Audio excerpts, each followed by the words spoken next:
Salut à tous, donc on se retrouve sur l'écran principal de la PlayStation 3, je vérifie si ça enregistre, parfait. Donc pour un test d'un jeu, donc je vais prendre l'utilisateur 1, parce que Mig, bon il s'appelle, non je vais pas dire son nom, mais en fait c'est le pseudo de mon tonton, vu que comme vous le savez, j'ai, pour certains qui me suivent du moins, j'ai vendu la Play à mon tonton, et puis quand j'en ai besoin parfois il me la prête, et puis là depuis que je l'ai vendu je ne l'ai jamais demandé, et là je vais quand même demander pour la deuxième la deuxième semaine des vacances de février, de carnaval, pour justement en profiter pour tester ce jeu qui est Dragon Ball Z Burst Limit. Alors ce jeu est sorti en 2008. Quelques mois après le Dragon Ball Z Tenkaichi 3, ou un an, je sais pas exactement. Et ce jeu c'est vraiment un mauvais jeu, parce qu'il y a mauvais jeu et mauvais jeu. Et ça c'est vraiment mauvais jeu mais dans le sens propre du terme. Il n'a vraiment aucun bon côté. Donc il est sorti en 2008 par Bandai, développé par Dims. Je vous laisse la cinématique qui est le seul point positif de ce jeu.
Voilà, alors cinématique terminée. Alors après une cinématique comme ça, on s'attend forcément à un bon jeu. Mais non. Alors c'est le jeu qui a marqué la nouvelle génération des Dragon Ball Z, donc sur Play 3 et Xbox 360. Donc jeu qui a vraiment un très très mauvais contenu. Il faut vraiment que je dise, enfin je vais vous le dire. Le gameplay en soi n'est pas vraiment mauvais, il est plutôt bien. Je dis pas qu'il est excellent vu qu'on est retourné à des combats de merde en 2D. Enfin non, pas des... Si c'est des combats en 2D, les personnages en 3D. Enfin, tout est en 3D sauf le combat est en 2D. Donc on est repassé au vieux Dragon Ball déjà. Et malheureusement c'est celui qui a marqué les nouvelles générations Dragon Ball Z. Donc justement, comme je voulais dire, sur Play 3 Xbox 360. Alors que moi, franchement, moi j'adorais les jeux Dragon Ball Z sur Play 2. Moi, franchement, comment dire, j'aurais voulu qu'on continue encore un petit peu plus les jeux sur Dragon Ball Z, enfin sur PS2, du genre un Dragon Ball Z, Budokai Tenkaichi 4. Parce que forcément, quand c'est sur la même console, ça doit forcément, enfin je veux dire la plupart du temps, là, au niveau des Dragon Ball sur Play 2, ça doit forcément être mieux. Et donc malheureusement on n'a pas eu de Tenkaichi 4 et depuis, franchement, depuis Tenkaichi 3, on n'a pas eu un seul bon Dragon Ball Z, à part à la rigueur le Origin Blast 2. Voilà. Donc et ce jeu c'est vraiment du foutage de gueule. Alors moi je l'ai pas acheté 70 €, j'ai eu de la chance de l'acheter seulement 20 € en occasion une fois. Parce que au départ je le voulais pas ce jeu, parce que je ne le connaissais pas, et puis un jour je me suis dit allez je vais l'acheter.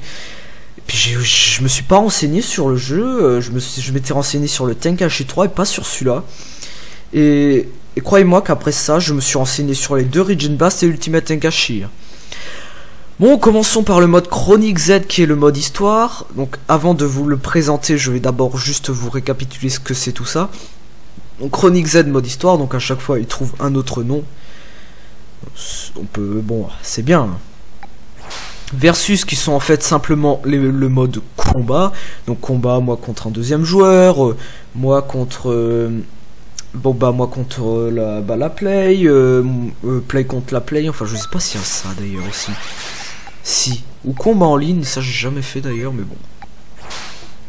Épreuve, c'est un petit truc bien sympa, c'est-à-dire on a des défis, je crois que d'ailleurs il faut tuer 100 personnages, je vérifie. Mode survie, voilà c'est ça, tuer 100 personnages. Ensuite on a le mode didacticiel, donc ça c'est pour en fait un genre d'entraînement où t'apprends comment faire les techniques, tout ça quand t'es un débutant. Ensuite entraînement, ça c'est pour s'entraîner librement, c'est-à-dire que on t'oblige pas à faire quelque chose, tu peux faire ce que tu veux. Trouver toi-même une technique, et puis option habituelle, hein. Mais bon, si vous n'avez pas regardé mes anciens tests, je vous explique juste rapidement. Donc, est-ce qu'on peut au moins changer les voix? Oh putain, on peut au moins changer les voix. Alors donc, on peut configurer les manettes, donc les boutons des manettes, voilà, paramètres écran, augmenter ou baisser la luminosité, paramètres audio, donc là la musique, alors je mets pas la musique parce que je sais plus si elle est bien la musique dans ce jeu, elle est bien? On va tout de suite l'enlever. Je commence à comprendre pourquoi je l'ai enlevé en fait. Bon. Alors information sur les joueurs, j'en sais rien ce que c'est d'ailleurs. Ah tiens, on va peut-être voir ça, ça peut être bien. Statut. Alors temps de jeu total. 3h34 minutes. J'en avais passé plus de temps sur la play de mon frère. Donc là j'ai passé même pas 4 heures de jeu. Donc j'ai à peine fini le mode histoire, hein, on peut dire, ouais on peut le dire. Voilà pour les sauvegardes. Donc on va présenter le mode histoire. Donc, ouais bah tiens qu'on va faire continuer. Donc voilà, je vous en ai déjà parlé d'ailleurs dans une des vidéos. Et en fait c'est un petit peu mélangé. Du moins, voilà, tu sais pas, les combats sont n'importe comment, ils sont pas alignés dans un ordre spécial pour savoir sur quel combat tu tombes. Ils sont mais alors mis n'importe comment, donc alors heureusement que c'est marqué que ça c'est le 1, le 2, le 3, le 4, enfin non même pas, ça c'est le, ah pardon, 3, 4, je vous reprends tout de suite. Donc voilà, excusez-moi, donc mais elle est passée où ma manette? Et attendez, oh non mais c'est pas vrai, mais elle a volé. Wow putain, mais c'est super ce test. À tout de suite.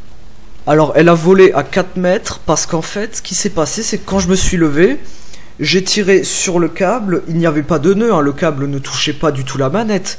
Et du coup le casque est tombé par terre et la manette avec, alors que ni le casque ni le câble ne touchaient la manette. La manette a volé toute seule, hein, donc un truc tout à fait naturel et qui arrive très souvent, hein. Donc, non mais les dieux sont contre moi. Bon, on continue avec la saga Freezer. Donc pareil là, bon, ça c'est bien repris. Alors on reprend le foutage de gueule des Budokai, c'est-à-dire de mettre que Rikum et Juneux. Hein. Ah, je ne l'ai pas encore précisé, mais ce jeu contient même pas 40 personnages avec transformation comprise. Hein. Après la sortie du Tenkaichi 3 qui contenait justement 160 personnages, une saga Buu, une saga GT, une saga OAV. Hein. Non, je le rappelle. Donc oui, après donc les combats, pareil, c'est classé n'importe comment, franchement.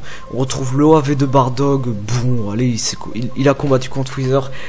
D'accord. Et alors après, comme je crois que même les développeurs savaient eux-mêmes que ce jeu était un vrai foutage de gueule, qu'il n'y avait pas beaucoup de personnages et que ils avaient pas assez mis de personnages justement pour faire. Pour reprendre bien le mode histoire, du coup ils ont inventé des combats du genre bah voilà là, Bardock contre Vegeta, Bardock contre Krillin une fois je crois, enfin Bardock contre Son Goku. Des combats inventés comme ça, mais je crois que même les développeurs savaient eux que ce qu'ils faisaient c'était du foutage de gueule, que ce jeu n'allait pas marcher. Alors ils en ont bien profité en disant que c'était la sortie, c'était justement pas très longtemps après la sortie de la Play 3.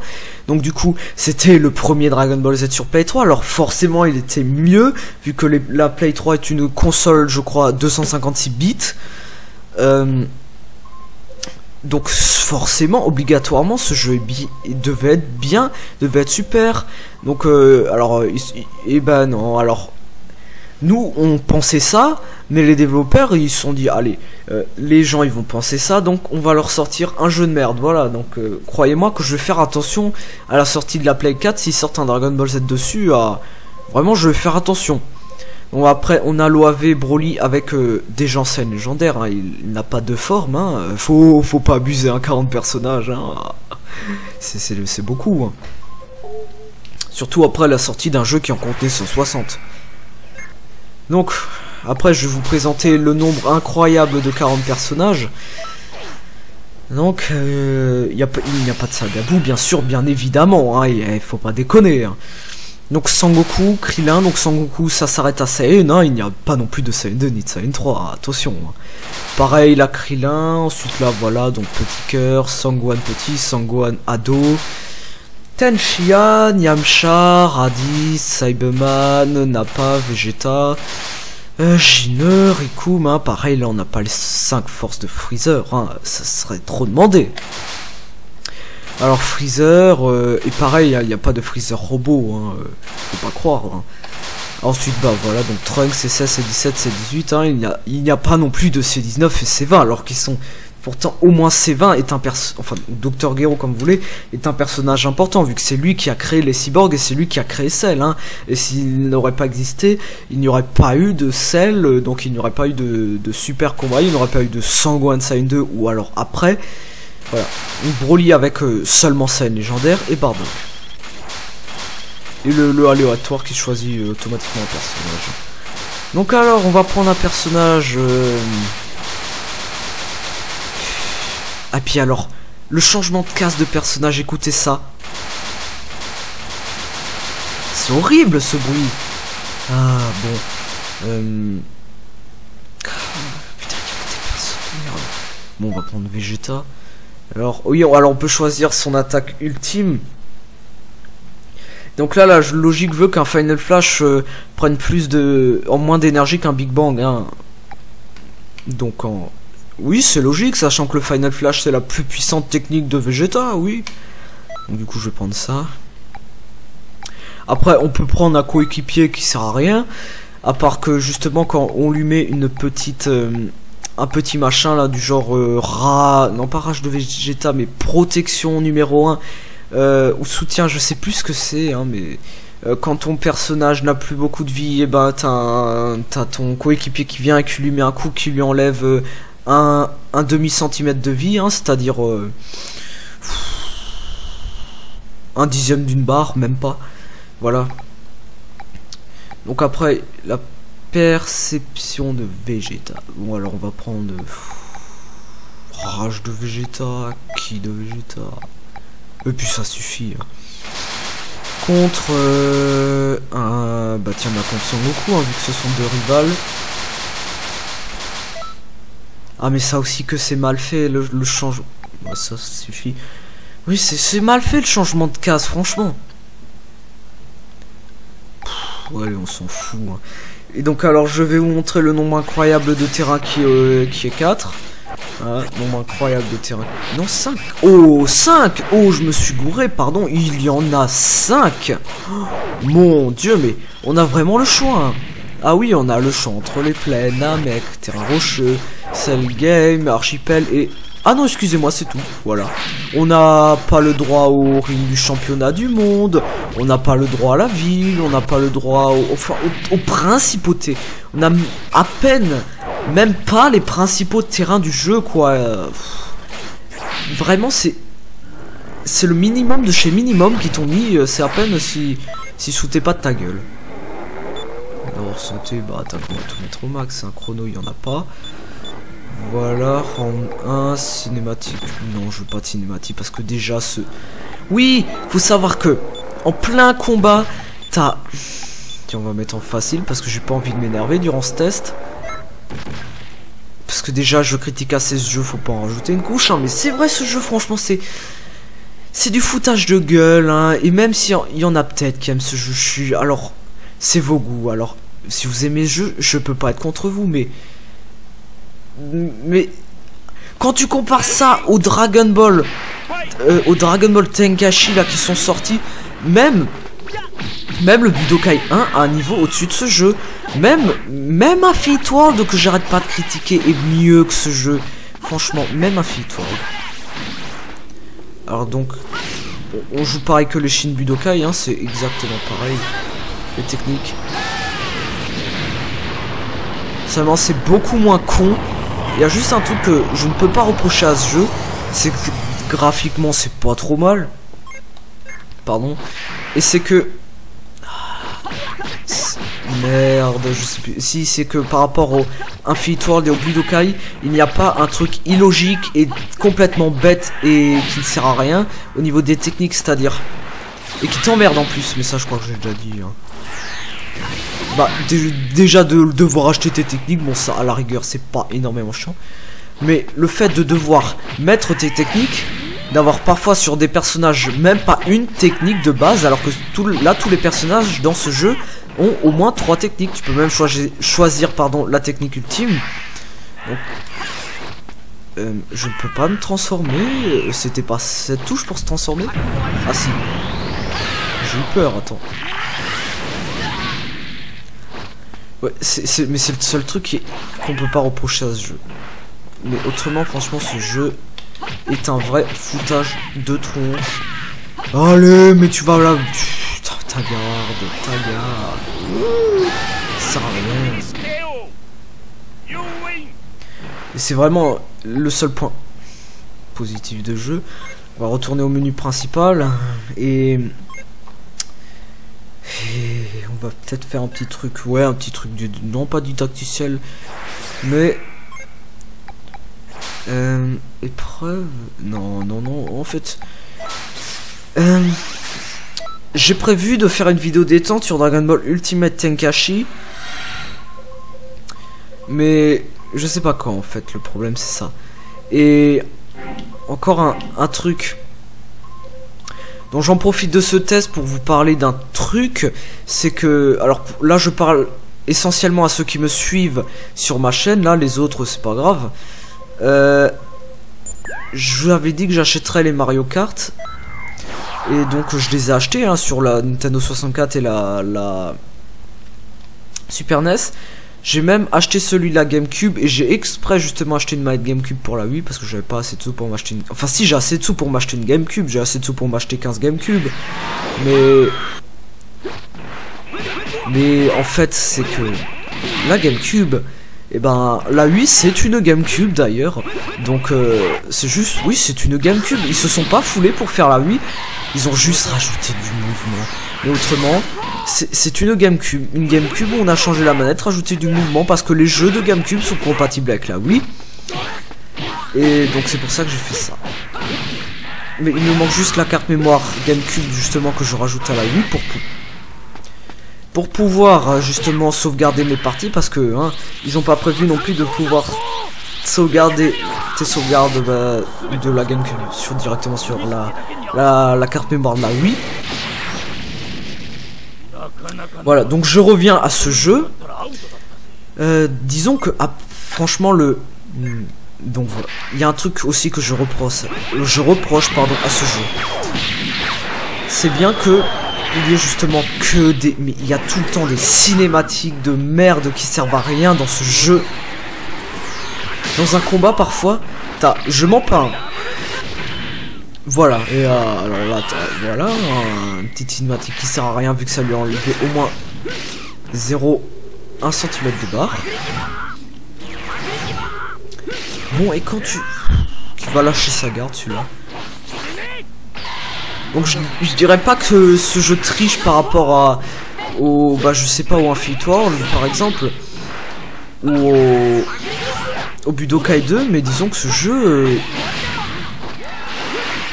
il faut que je recule parce que...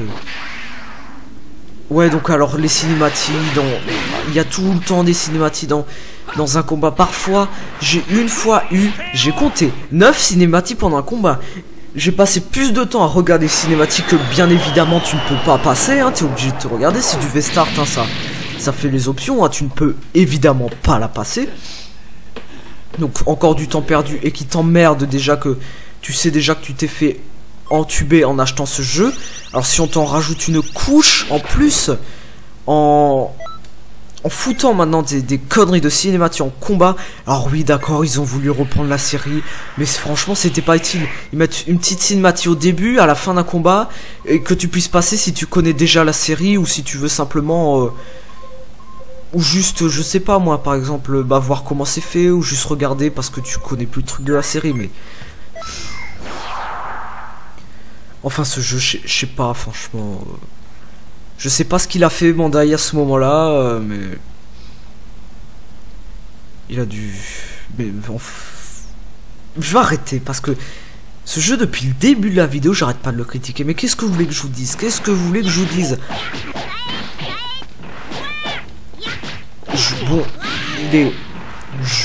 Je peux pas dire non plus qu'il a un niveau au-dessus des Budoten, hein, mais... Ouais, on en est pas loin, en fait. Non, non, non. Pas abusé non plus, mais c'est vrai que... C'est vrai que déjà, dans les Budoten, t'avais déjà plus de terrain où te battre. Il n'y avait pas plus de personnages, mais... Oh, ces jeux... Mais voilà, cinématique, il sert à rien. Les jeux de la Super NES et Dragon Ball de la Super NES utilisaient les capacités de la console. Ce jeu n'utilise... Ce Dragon Ball Z Burst Limit n'utilise pas... Je dis bien exactement, n'utilise même pas 15... Bon allez, utilise environ même pas 20% des capacités de la Play 3. Il n'utilise pas 20%. Je mens pas, c'est même pas 20% des capacités de la Play 3. Là, ce que vous voyez, la Play 3, elle peut faire... elle peut faire environ 4 à 5 fois mieux que ça. Sans abuser, sans exagérer.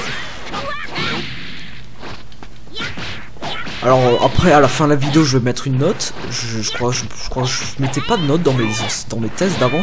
Je vais en mettre une, mais ne vous attendez pas à avoir un 15 ou un 20. Hein.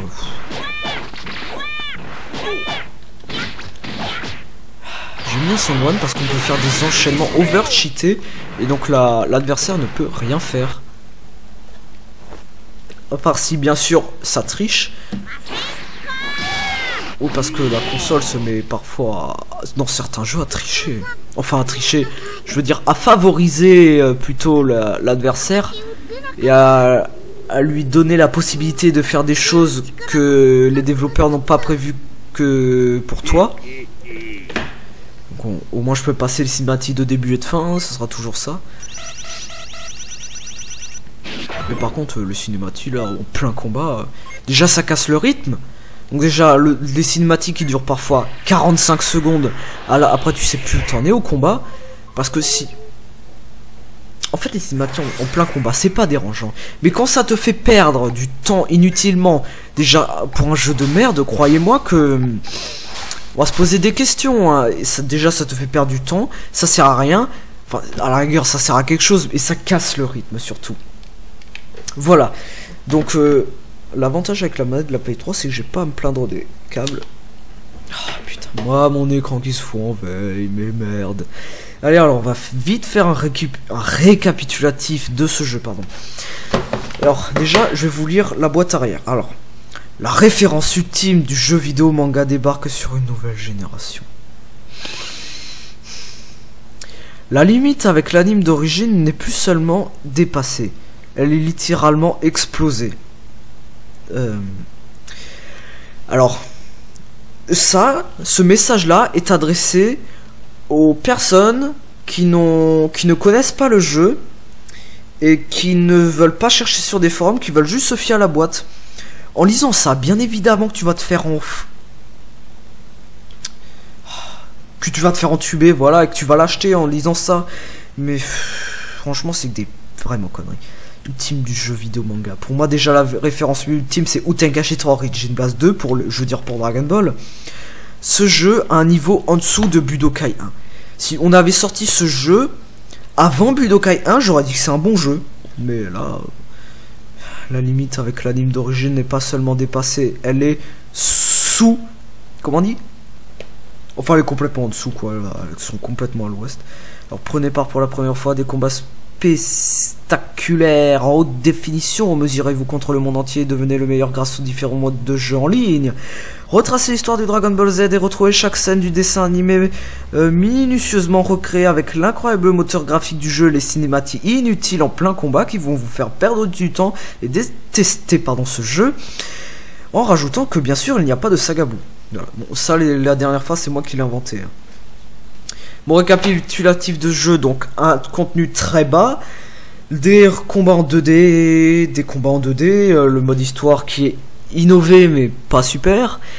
Il y a juste qu'est-ce que je reproche pas à ce jeu d'ailleurs? Rien, c'est ça. Non, le gameplay qui est encore assez facile, ouais. Donc bah écoutez, on va lui mettre